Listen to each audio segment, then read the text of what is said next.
everyone, I was trying to figure out what to do with the peanut bucket, and instead of trying to plant something new, what I think I'm going to do is take my raspberry bush and take it from there into here. The container depth is about the same size, but this is wider, so I'm hoping that if, like I'm assuming this is root bound, it will give it some more space. So the reason I'm kind of just like throwing my shears around is the first thing I want to do is trim off some of the stuff that's like super dead. So here, how that didn't have any green, any resistance, let's just get it out of the way, because raspberries are like blackberries and like boysenberries, in that the canes, once they grow and produce fruit, they're gonna essentially die the next year.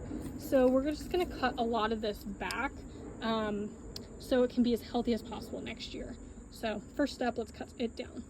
Okay, now that it looks absolutely tragic, we're gonna go ahead and try and loosen up the soil, see where we're at with the roots. This is gonna go on compost. It's not diseased, I just didn't take very good care of it this year. So let's take this apart and see where we're at. And considering I was able to lift this up by the base with very little resistance, you can even see now I can pull the whole thing up. The soil probably was not the best. So my guess is that the soil became hydrophobic, and I'm feeling that it is bone dry, even though we came through and watered stuff just a day or two ago.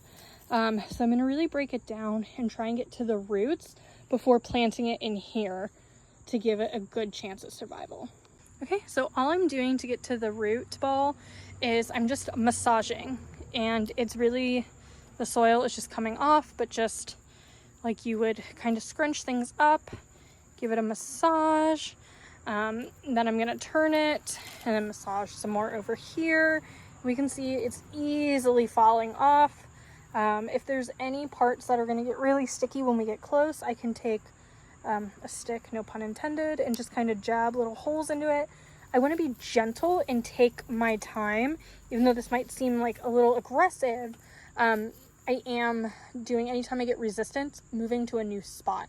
We don't want to rip and tear the roots. We just want to get rid of the soil that is doing nothing for this plant. And this is what we're left with. I think there's actually 2 or 3 plants here. So now what I'm gonna do is soak it in some water. This is not a necessary step, but these roots are so dry, and especially like the top ones, and I think they're just starved for some water. So I'm gonna give them a good soak. Meanwhile, this pile of dirt is still usable, maybe just not right now. So I'm gonna put it in the compost so that it can infuse with all the other scraps and things like that, break down, get nutrients back into it so it'll be usable next year. So soak, compost. What I mean by soak is exactly what it sounds like. I have a pot with water, and I'm gonna just let it go for a little bit so that it can loosen up any remaining soil that is stuck on it, and it can get some water back into its root system. All right, it's been about 20-30 minutes of this soaking, so we're gonna take it out and plant it in here, and done. Now it looks like it is much healthier. We've trimmed it down. It has more room to grow, and I guess we'll see over the next couple months, or really, we won't know until next year if it did better or worse. So thanks everyone for following along, and I'll talk to you guys later. Bye everyone.